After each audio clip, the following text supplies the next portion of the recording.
Assalamualaikum warahmatullahi wabarakatuh.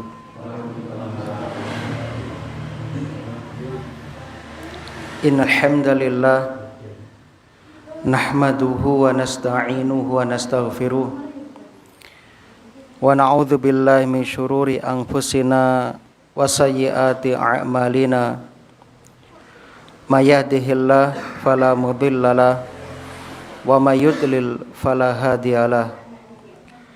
Asyhadu an la ilaha illallah wahdahu la syarikalah wa asyhadu anna Muhammadan abduhu wa rasuluh. Qala Allahu ta'ala fil Qur'an, a'udzu billahi minasyaitonir rajim. Ya ayyuhalladzina amanu taqullaha haqqa tuqatih wa la tamutunna illa wa antum muslimun. Wa qala ta'ala, ya ayyuhalladzina amanu taqullaha wa qulu qawlan sadida yuslih lakum a'malakum wa yaghfir lakum dzunubakum wa may yuti'illaha wa rasulahu faqad faza fawzan 'azima. Amma ba'du. Kaum muslimin dan muslimah yang mudah-mudahan senantiasa dirahmati oleh Allah di dunia hingga di akhirat. Alhamdulillah alladzi bi ni'matihi tatimmus sholihat. Segala puji bagi Allah yang dengan nikmatnya kebaikan-kebaikan hamba dapat terlaksana. Kita bersyukur kepada Allah di malam hari ini kembali kita dimudahkan untuk dapat menghadiri taman-taman surga. Mudah-mudahan kehadiran kulolan panjenengan atau saksi benjang wonten ing yaumil kiamah. Amin ya rabbal alamin. Dan tak lupa kita juga berdoa mudah-mudahan amal soleh yang sudah kita kerjakan semuanya diterima di sisi Allah Subhanahu wa ta'ala. Rabbana taqabbal minna innaka antas sami'ul alim. Allahumma anfa'na bima 'allamtana wa 'allimna ma yanfa'una wa zidna ilman. Allahumma arinal haqqa haqqan warzuqna ittiba'ah wa arinal batila batila warzuqna ijtinabah. Salawat dan salam mudah-mudahan senantiasa tercurah limpahkan kepada Nabi kita Muhammad sallallahu alaihi wasallam, kepada keluarga dan juga para sahabatnya radhiyallahu anhum ajmain. Allahumma salli wa sallim wa barik ala nabiyyina Muhammad wa ala alihi wa ashabihi wa man tabi'ahum bi ihsanin ila yaumiddin. Semoga kita lajengaken anggenipun ngaos kitab Shahih At-Targhib wa Tarhib. Kemarin kita sudah menyampaikan hadis tentang at-tuhuru syatrul iman. Bersuci itu separuh dari iman. Walhamdulillah tamla'ul mizan. Alhamdulillah memenuhi timbangan. Wa subhanallah walhamdulillah tamla'ani atau tamla'u ma bainas sama'i wal ardi. Keduanya ucapan alhamdulillah, subhanallah walhamdulillah memenuhi yang ada di antara langit dan bumi. Wassalatu nurun. Salat itu cahaya. Wassadaqatu burhanun. Sedekah itu bukti nyata. Wasobru dia, sabar itu sinar. Wal Qur'anu hujjatun laka aw alaika.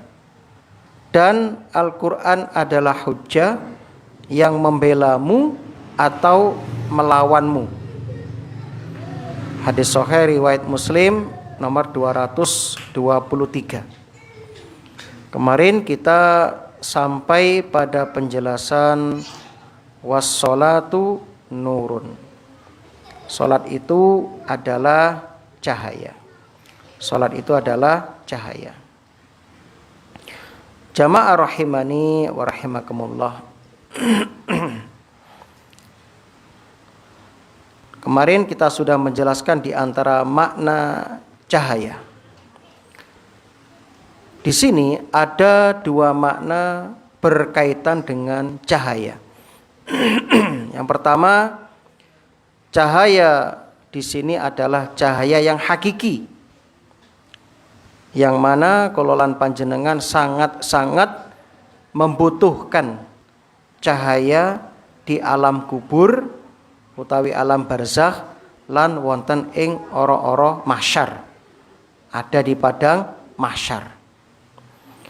Orang yang senantiasa mengerjakan sholat maka akan diberikan cahaya di dalam kuburnya dan cahaya ketika di padang mahsyar. Sebagaimana dijelaskan dalam hadis-hadis, alam kubur itu di dalamnya terdapat kegelapan. Terdapat kegelapan. Begitu juga di padang mahsyar. Belum lagi di alam kubur kita sendirian. Ya, kita sendirian. Suami, istri, anak, harta, kawan, semuanya pergi meninggalkan kita. Yang setia hanyalah amal soleh kololan panjenengan. Ingkang setia barengi kololan panjenengan, ngancani kololan panjenengan. Maka jamaah yang berbahagia, kita butuh cahaya di saat itu. Di antara yang bisa mendatangkan cahaya adalah sholat, yaitu sholat. Naam.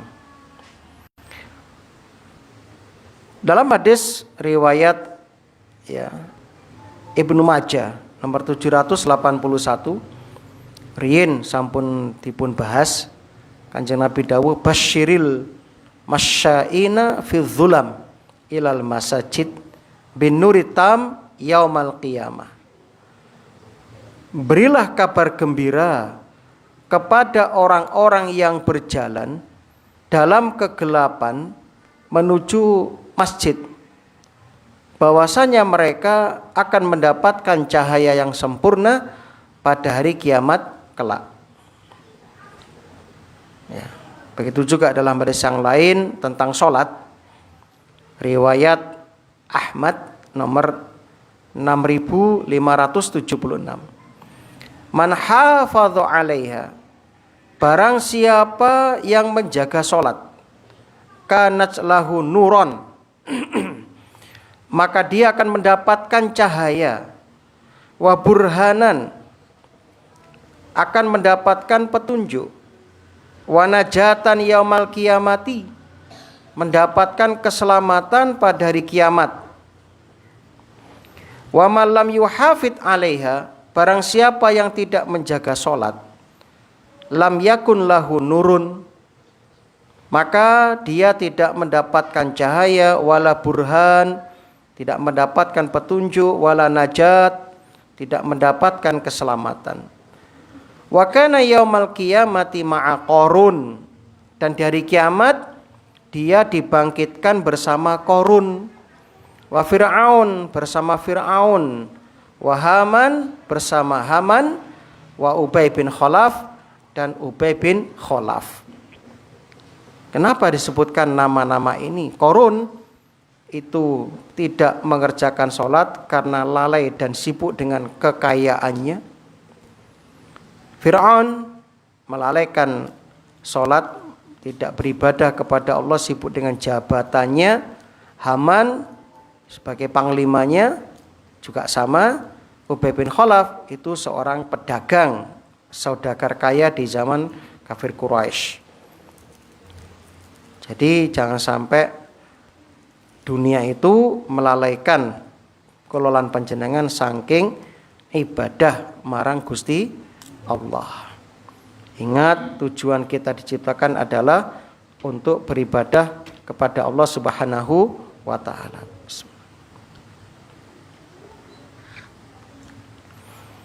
Salajengipun makna cahaya nur yang kedua adalah cahaya di sini bersifat majas. Artinya petunjuk. Nur adalah petunjuk. Orang yang senantiasa menjaga sholat maka akan diberi petunjuk oleh Allah. Dalam surat Al-Ankabut ayat 45, inna sholata tanha anil fahsya'i wal munkar. Sesungguhnya sholat itu mencegah dari perbuatan-perbuatan keji dan mungkar. Jadi jamaah yang berbahagia, orang yang melakukan kemungkaran namun ia rajin mendirikan sholat, suatu saat ia akan berhenti dari melakukan kemungkarannya. Dan orang yang senantiasa menjaga sholatnya meskipun ia pelaku maksiat, maka suatu saat ia akan menjadi orang yang kembali kepada jalan yang lurus. Sebab sholat tersebut bakal menjadi cahaya ya bagi kehidupannya. Dan ini harus kita yakini dan kita imani jamaah. Nah,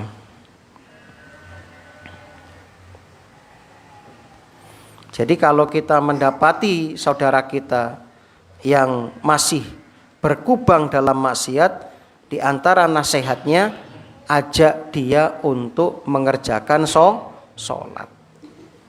Insya Allah dengan sholat itu Allah akan memberikan petunjuk kepadanya. Sebab kelolaan panjenengan khawatir kalau sampai meninggalkan sholat, kita khawatir akan jatuh dalam su'ul khotimah. Na'udzubillah min dalik. Ya, insya Allah selama sholat kita jaga, kita tegakkan, walaupun orang tersebut bermaksiat, insya Allah masih ada harapan, ada secercah harapan untuk dia kembali kepada jalan yang lurus. Wasodaqatu burhan, sedekah itu adalah burhan, bukti. Jadi salah satu kalipun bukti kelolaan panjenengan iman adalah dengan sedekah. Ketika kita beriman dengan adanya hari kiamat, buktinya apa? Bukti iman kita terhadap adanya hari kiamat, kita rela mengorbankan sesuatu. Di antaranya adalah mengorbankan harta. Dan kemarin sudah terbukti, hari raya kurban kemarin kaum muslimin membuktikan keimanannya kepada Allah dan rasa syukurnya dengan menyisihkan hartanya untuk berkorban. Semoga Allah menerima korban para jamaah. Amin ya rabbal alamin.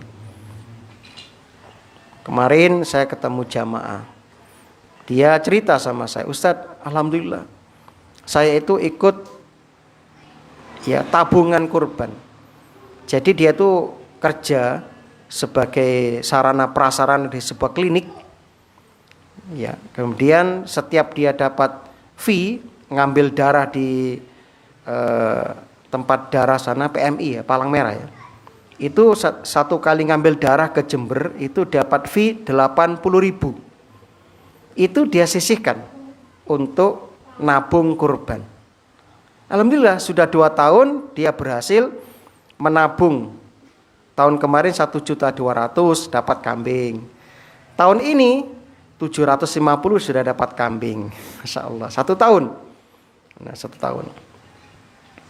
Insya Allah ya. Jadi kalau kita punya niat, insya Allah ada jalan. Setahun insya Allah nabung cukup untuk berkorban. Makanya kita perlu ya, mengorbankan yang kita cintai. Allah berfirman, wa tuhibbunal mala hubban jamma. Ini karakter manusia, kata Allah, wa tuhibbunal mala, dan kamu mencintai harta hubban jamma, dengan kecintaan yang berlebihan. Siapa yang enggak cinta kepada harta? Semuanya cinta. Kalau kita lihat Nabi Ibrahim kemarin, para penceramah di seluruh penjuru dunia pasti akan menyampaikan kisah beliau. Beliau itu menunggu kelahiran anak 80 tahun lebih. Setelah lahir anak, saat sudah bisa bersama beliau, bisa diajak dialog, ya, diajak membantu pekerjaan beliau. Dekat-dekatnya beliau dengan putranya, ternyata diperintahkan untuk menyembelih anak itu. Bayangkan, ketika di puncak dekatnya seorang ayah dengan anak, disuruh menyembelih. Maka kita juga mengambil pelajaran, ketika Anda di puncak kejayaan, Anda diminta berkorban. Di puncak cinta, Anda diminta berkorban. Di puncak jabatan, Anda diminta berkorban. Biasanya ketika kita sedang di puncak lalu diminta berkorban, itu berat biasanya. Nah, ini kenyataan. Makanya beliau tidak diminta mengorbankan putranya ketika masih bayi. Mungkin kalau masih bayi enggak terlalu berat mungkin. Ya, tapi kalau sudah merasakan dekat dan ya sayangnya luar biasa kepada sang anak, tiba-tiba diminta, itulah ujian yang sesungguhnya. Makanya untuk mengenang beliau, setiap sholat membaca sholawat Ibrahimiyah, nama beliau diulang 4 kali. Apa hikmahnya? Supados kulalan panjenengan eling imut marang Kanjeng Nabi Ibrahim beserta perjuangan kehidupannya. Betul ya? Ketika sholawat kita menyebut beliau berapa kali? 4 kali. Nah, untuk mengingat kembali. Subuh diingatkan lagi, duhur diingatkan lagi. Ya, laqad kana lakum fi Rasulillah uswatun hasanah. Jadi siapa di antara kita yang tidak mencintai harta, selama jenengan itu normal, ya pasti cinta harta. Itu lumrah manusiawi. Allah berfirman dalam surat Al-Adiyat ayat yang ke-8, wa innahu lihubbil khairi lasyadid. Dan sesungguhnya dia sangat bakhil, sangat medit karena cintanya kepada harta. Itu jamaah yang berbahagia. Makanya Nabi mengatakan, la yajtami'u syuhhu wal imanu fi qalbi abdin abadan. Hadis sahih riwayat An-Nasa'i nomor 3110. Tidak akan berkumpul sikap kikir alias medit dan keimanan di dalam hati seorang hamba selamanya. Jadi orang yang beriman gak akan medit.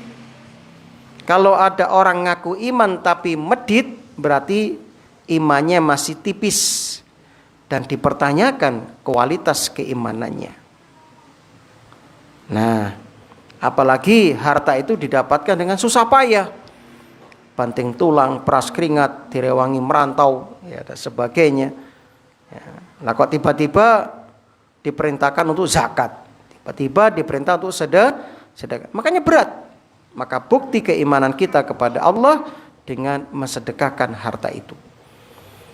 Kemudian kaum muslimin rahimani wa rahimakumullah, ketika kita sedekah, manfaatnya kembali kepada kita. Sebab Allah enggak butuh dengan sedekah kita. Allah Maha Kaya. Allah goni, sugih. Ya. Ada sedekah kembali sama kita. Dalam hadis yang lain riwayat Ahmad, kullu mri'in fi dhilli shadaqatihi hatta yufshala bainan nas. Setiap manusia akan berada di bawah naungan sedekahnya hingga Allah memutuskan hukuman antara manusia. Masya Allah. Jadi nanti di padang mahsyar, saat matahari dekat dengan kita 1 mil, ya, kita kepanasan ya, di padang mahsyar itu. Nah, tiba-tiba ya, sedekah datang menaungi kita. Masya Allah. Nah, waktu itu sangat panas, keringat bercucuran, dan manusia macam-macam kondisinya, tergantung amalannya waktu di dunia. Jadi mari kita melatih diri untuk memaksa diri agar membiasakan bersedekah. Yakinlah, setiap yang kita sedekahkan Allah akan mengganti dengan yang lebih baik lagi. Makanya dalam surat Al-Baqarah ayat 254 Allah mengingatkan, ya ayyuhalladzina amanu, hai orang-orang yang beriman. Nah, sing rumangsa tiang iman pasti fokus mendengarkan panggilan Allah. Sebab setelah ini ada perintah, anfiqu, kata Allah, infakkanlah, belanjakanlah di jalan Allah, mimma razaqnakum, dari sebagian rizki yang telah kami berikan kepada kalian, min qabli, sebelum datang, ayatiya yaumul la bai'un fihi wala khullatu wala syafa'ah, sebelum datang kepada kalian hari yang saat itu tidak berlaku jual beli, tidak berlaku syafaat, tidak berlaku ya khullah, ya kedekatan, kekerabatan, wal kafiruna humuz zalimun, dan orang-orang kafir itulah orang-orang yang zalim. Jadi jangan sampai kita menjadi orang yang pelit. Yang berikutnya, wasobru dia, sabar itu adalah sinar, ya. Nur dan dia benten jamaah. Nur cahaya, dia sinar. Cahaya itu sesuatu yang terang tanpa disertai panas, itu cahaya. Seperti bulan itu dikatakan cahaya. Tapi kalau matahari, dia, karena dia sebagai sumber panas, ya. Jadi sinar itu sesuatu yang terang disertai dengan panas, kayak oblik misalnya, lampu misalnya, itu mengeluarkan sinar dan disertai panas, ya. Tapi kalau bulan dingin sifatnya, karena hanya memantulkan, dia bukan sumber panas. Indahnya bahasa Quran, ya. Coba dalam surat Yunus ayat gangsal, Allah dawuh, huwallazi ja'ala syamsa diya'an wal qamara nuran. Dialah Allah yang menjadikan matahari dia bersinar, wal qamar nuran, dan bulan bercahaya. Padahal saat turun ayat ini belum ditemukan teropong, betul ya? Belum ada yang pernah terbang ke langit, belum ada astronot. Tapi Allah sudah menurunkan kepada Nabi kita yang ummi, yang tidak mengenal baca tulis, tentang hakikat dia dan nur bagi kedua benda langit, matahari dan bulan. Masya Allah. Kemudian jamaah yang berbahagia, sabar dipun bagi dados tiga. Yang pertama, sabar dalam menjalankan ketaatan, kados wonten ing dalu menika, jenengan saking dalem dugi marang musala Al-Ikhlas, sabar salat berjamaah, sabar mirengaken pengaosan sambil menunggu salat Isya. Nah, ini perlu perjuangan, apalagi siangnya saya yakin jenengan sibuk, super sibuk. Nah, itu kaum muslimin. Makanya banyak orang yang lebih hebat tinimbang panjenengan, lebih sehat tinimbang panjenengan, lebih kekar badannya, ya rahmakallah, namun ternyata enggak sanggup mendatangi panggilan Allah, hayya 'alas shalah, hayya 'alas shalah. Ingat, Allah itu manggil kita dua kali para jamaah. Yang pertama, Allah memanggil kita saat kita ya di dunia ini untuk sholat, ya, hayya 'alas shalah tadi. Yang kedua, Allah akan memanggil saat kita meninggal dunia. Sebelum panggilan yang kedua datang, maka panggilan yang pertama supaya didatangi jamaah. Nah, sholat berjamaah. Ini menunjukkan apa? Butuh kesabaran. Ada orang yang kurus, nyuwun sewu nggih, kurus, krempeng, engkrik-engkriken ya. Bahkan mungkin jalan sudah gemeter, tapi nggak pernah ketinggalan jamaah di masjid. Ya. Dia tetap datang ke masjid ya, Masya Allah. Bahkan ada yang cacat, pincang. Bahkan saya lihat di YouTube ada yang sambil diimpus ya tetap datang ke masjid. Ya. Ada yang ngesot ya, ada yang buta diantar ibunya, diantar ke masjid ya. Masya Allah, untuk memenuhi panggilan Allah. Masa kita yang sehat, normal, mungkin nggak sibuk ya, atau sibuk pun masih ada waktu untuk sholat, masa nggak sempat.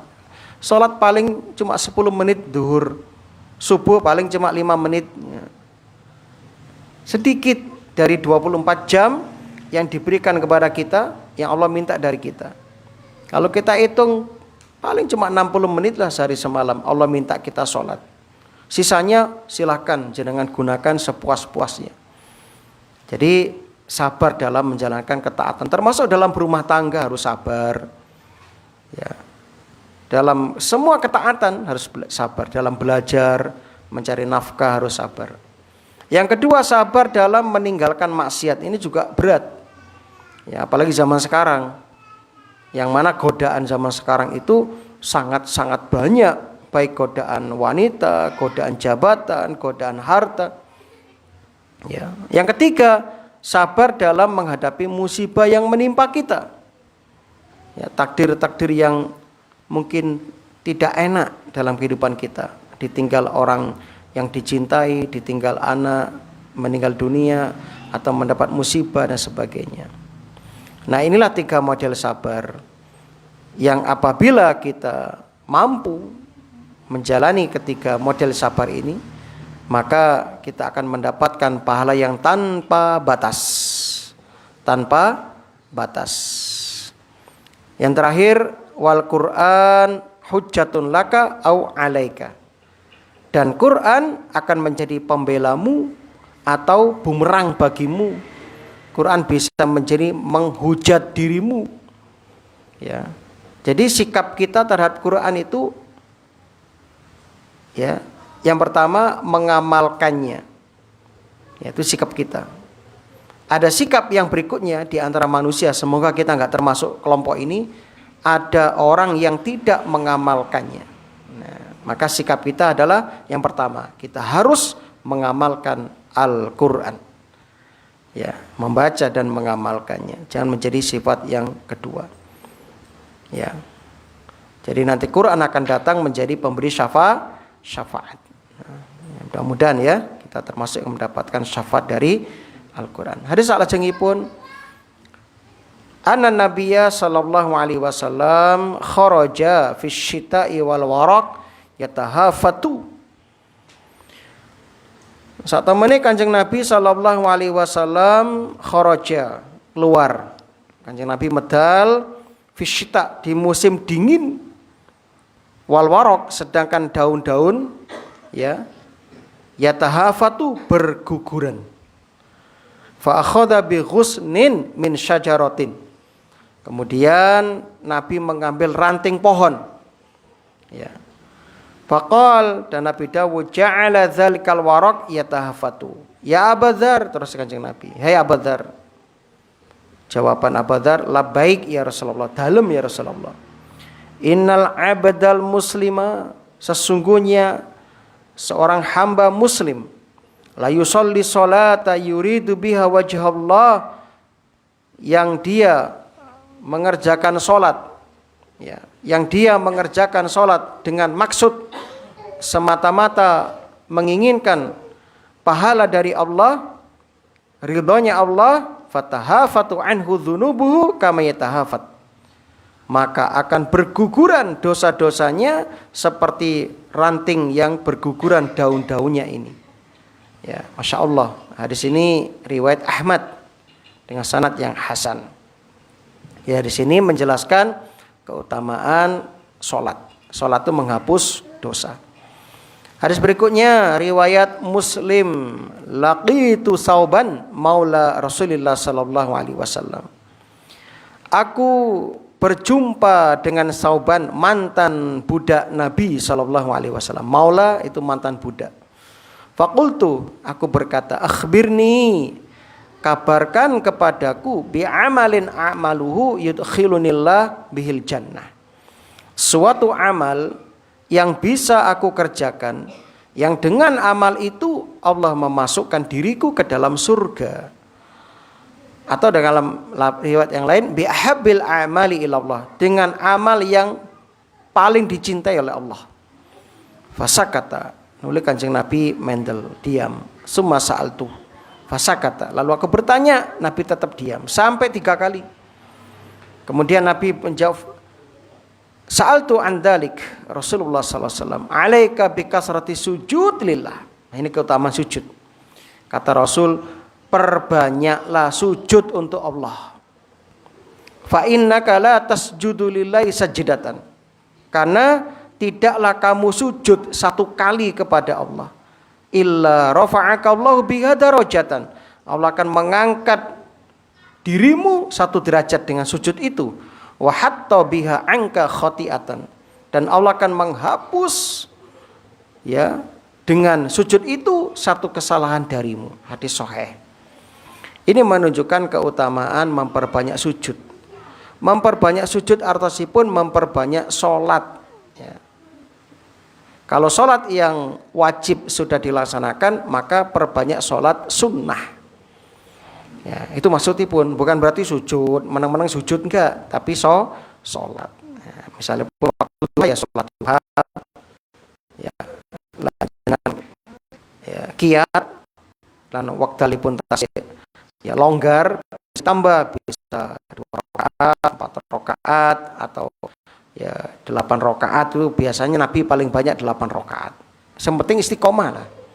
Jenengan ingkang paham marang kondisi panjenengan sehingga saged ngukur, aku kuate sakmene, aku rutine sakmene. Itu jam yang berbahagia, Masya Allah. Berarti tadi ketika sholat maghrib jenengan sudah diampuni dosanya, ditinggikan derajatnya, Masya Allah. Nah, kemudian ada berikutnya, ma min abdin yasjudu lillahi sajadatan, tidaklah seorang hamba muslim yang sujud sekali sujud kepada Allah, illa kataballahu lahu biha hasanatan, Allah akan mencatat untuknya dengan 1 kebaikan. Wa maha anhu biha sayyi'atan, Allah akan menghapus dengan sujud itu 1 dosa. Wa rafa'alahu biha darajat, dan akan mengangkat dengannya derajat. Fastaksiru minas sujud, maka perbanyaklah sujud. Ya. Kemudian hadis berikutnya, hadis Muslim saking sahabat Abu Hurairah, aqrabu ma yakunul 'abdu min rabbihi wa huwa sajidun. Keadaan seorang hamba yang paling parek kalian Gusti Allah, paling dekat dengan Tuhannya adalah sajid, ketika dia bersujud. Maka fa'aksiru ad-du'a, perbanyak doa dalam sujud. Jadi sujud itu salah satu tempat dikabulkannya doa. Dungane dungo napa? Terserah panjenengan, jenengan gak ada karep, gak ada hajat nopo marang Gusti Allah, silakan jenengan curhat sepuasnya ketika sujud kepada Allah. Bukan hanya sujud terakhir, semua sujud, sejak sujud awal, sujud kedua, ketiga sampai sujud terakhir, itu waktu-waktu diijabahi donga-donga. Nah, ini kesempatan, jangan pengen nopo, minta sama Gusti Allah. Ya silahkan. Nah, itu. Kalau sholat munfarid, sholat sunnah sendirian misalnya pun, tidak sedang berjamaah, ini kesempatan memperbanyak doa. Tapi kalau sedang berjamaah ya manut imam. Imame lenggah gitu, mut lenggah. Mboten pareng jenengan tetap donga terus ya. Sampai imame ngadeg sing donga wae. Mboten pareng nggih, mboten angsal. Itu sebab imam itu dijadikan untuk diikuti dan untuk menyempurnakan sholat-sholat kita.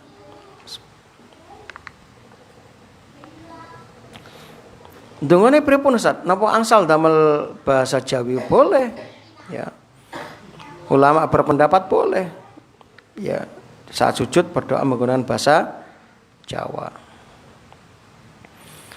Tapi ada ulama yang lebih berhati-hati kalau menggunakan doa selain dari Quran dan Sunnah. Kalau pakai bahasa selain bahasa itu, kita lebih baik dalam hati. Ada yang seperti itu.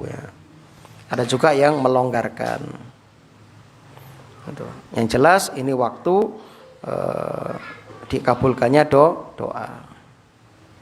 Itu jamaah yang berbahagia.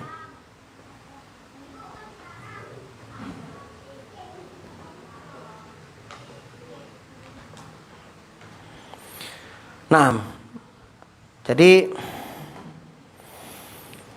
ketika jenengan sujud, utamakan doa-doa yang maksur seperti doa sabu jagat yang sudah jenengan hafal itu kan ya.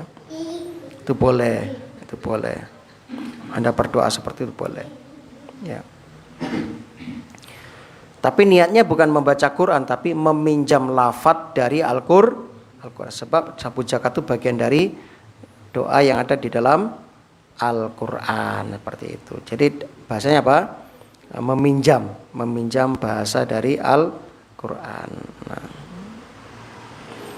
ini ada fatwa ulama, saya bacakan ya. Ketika ulama ditanya, apakah boleh berdoa dengan bahasa selain bahasa Arab ketika sedang sujud? Ya. Nah, jawabannya apa? Yang paling utama, yang paling afdol, yang paling baik ketika berdoa itu adalah dengan membaca doa yang diajarkan Rasulullah Sallallahu Alaihi Wasallam. Namun jika mboten hafal, jenengan angsal donga kalian bahasa selain bahasa Arab, itu boleh ya. Walaupun sebagian ada yang melarang, tapi tetap kita berpendapat ikut yang membolehkan ya. Karena masing-masing ijtihad ulama. Jadi ini dibolehkan dengan selain bahasa Arab bagi yang betul-betul nggak mampu, sudah sepuh ya, tapi punya keinginan tapi nggak mampu menghafal, lemah hafalannya, sudah sering lupa, maka sudah gunakan aja bahasa Jawa atau bahasa Indonesia. Nah seperti itu, nggak ada masalah ya. Itu yang harus kita perhatikan. Kemudian dalam hadis Muslim, ala wa inni nuhitu an aqra al-Qur'ana raqi'an aw sajidan, ketahuilah sesungguhnya aku dilarang membaca Al-Quran saat ruku' atau saat sujud. Fa'amar ruku' fa'azzimu fihi Rabb azza wa jalla. Adapun ruku' maka agungkanlah Tuhan yang maha mulia di dalamnya. Maka ketika ruku' bacanya apa? Subhana rabbiyal azimi. Wa amma sujud, adapun sujud fajtahidu fid du'a. Bersungguh-sungguhlah dalam berdoa. Faqaminun, karena sangat mungkin ayustajabalakum, doamu akan dikabulkan. Nah, dan sujudnya itu semua sujud, tidak harus sujud terakhir. Nah, itu jamaah yang berbahagia. Maka kuncinya berdoalah dengan doa yang penuh tadarru'. Tadarru' artinya apa? Tadarru' dengan merendahkan diri. Khifah, dengan rasa takut. Dunal jahri, dengan tidak mengeraskan suaranya. Jadi lirih, seperti sedang berbisik. Nah, itu. Jadi nggak boleh ketika sujud ndonga sing banter, Robbana atina fit, sampai teman sebelahnya terganggu. Atau pakai bahasa Jawa, ya Allah, kula nyuwun rezeki ingkang kathah.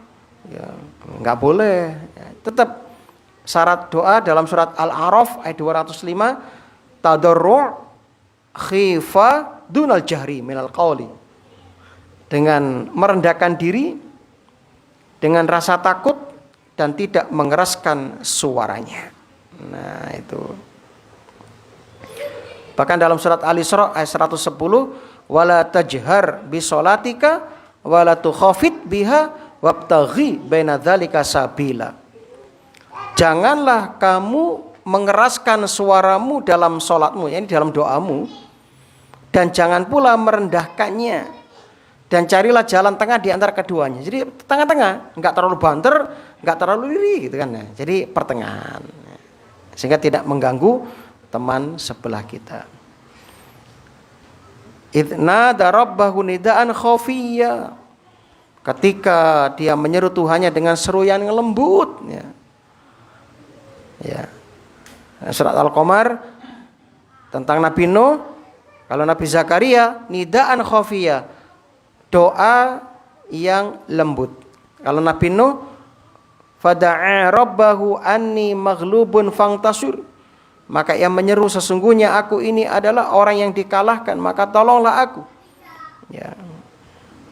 Jadi doanya dengan menyebutkan hajat-hajatnya. Nah, itu jamaah yang berbahagia. Jadi jawabannya insya Allah, kalau memang nggak mampu menggunakan bahasa Arab, ya maka dibolehkan menggunakan selain bahasa Arab. Kata Imam Nawawi, amma du'a al-maksur fa fihi salah satu aujuh. Doa yang maksur maka ada 3 pendapat. Asahhuha tajuzu turjamah lil ajiz. Yang paling sahih diperbolehkan menerjemahkannya bagi yang tidak mampu berbahasa Arab. Wala tajuzu lil qadir. Adapun yang mampu berbahasa Arab tidak diperbolehkan. Nah, jadi bagi ustadz, kiai, boten parang, Pak. Doa dalam sujud pakai selain bahasa Arab karena mampu berbahasa Arab. Tapi jenengan nalika boten sanggup, boten mampu, pareng, Pak, boten masalah. Nah, itu kan. Itu nggih. Nah, saya kira ini ada mau ditanyakan sebelum kita akhiri?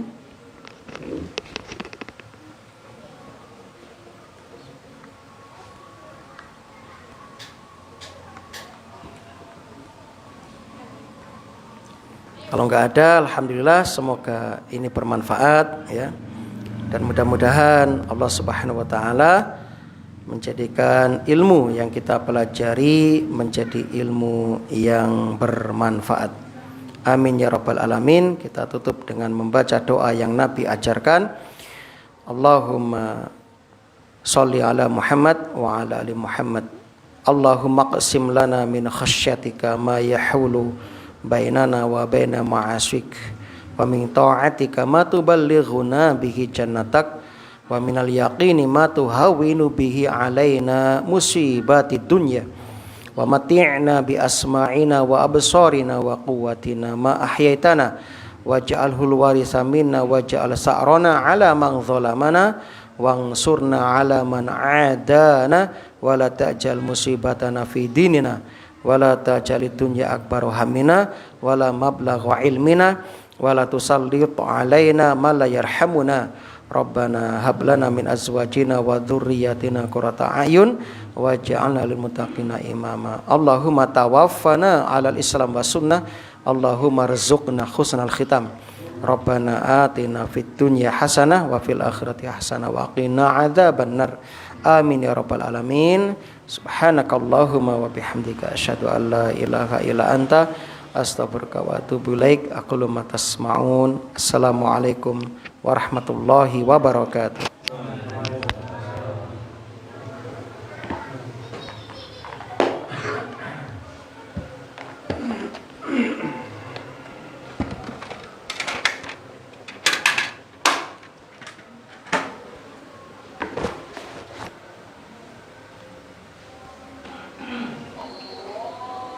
Huh?